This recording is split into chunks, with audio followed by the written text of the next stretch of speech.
Bismillahir Rahmanir Rahim. Regarding the propagation and dawah of Islam, there are many questions which have arisen today because of the peculiar circumstances of today. We know that there are Muslims living as minorities in various non-Muslim countries, where they inevitably find themselves as neighbors to certain non-Muslims. So therefore the question has arisen that what should be the nature of relationship with one's non-Muslim neighbors?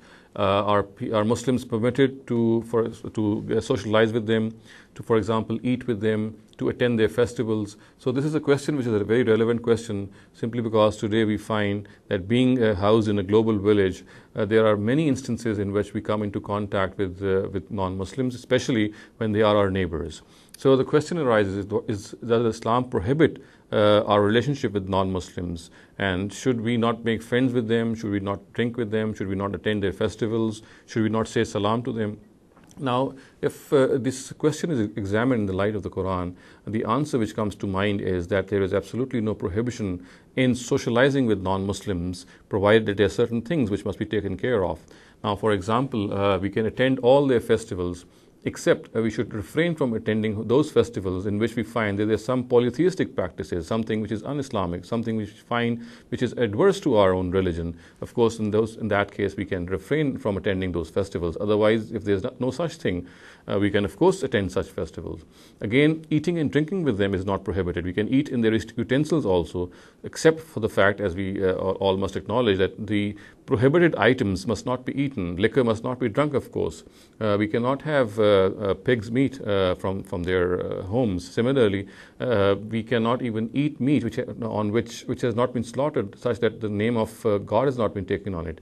So if these things are taken care of, we can even go to their houses and we can eat from them, from their tables. There's absolutely no prohibition.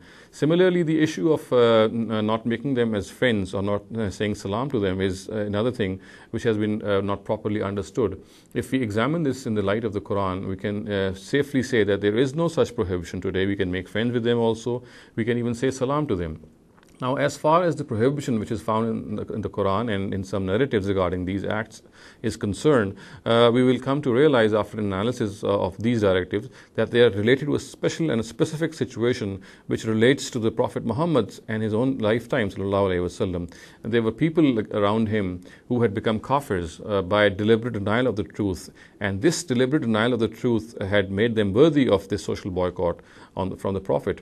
And the Prophet and the Muslims were asked not to make friends with them and not to say salam with them or not to answer their salutations in the proper manner, simply because they did not deserve it. Now, as I said, that this is governed by a specific law of the Almighty, in which when the truth is made evident to the addressees of a Rasul by the Almighty Himself, then if they still deny it, in spite of acknowledging it, in spite of being convinced with it, then there are certain things which are stipulated and they are ordered by the Almighty that they must not be undertaken. And these among them, for example, making friends with them or not replying to them in the proper salutational way are one of those directives or two of those directives. So they do not relate to non-Muslims of other times, simply because this directive relates to the immediate addressees of the Prophet who had deliberately denied him and had intentionally denied him. So this deliberate and intentional denial is something which can only be communicated by God.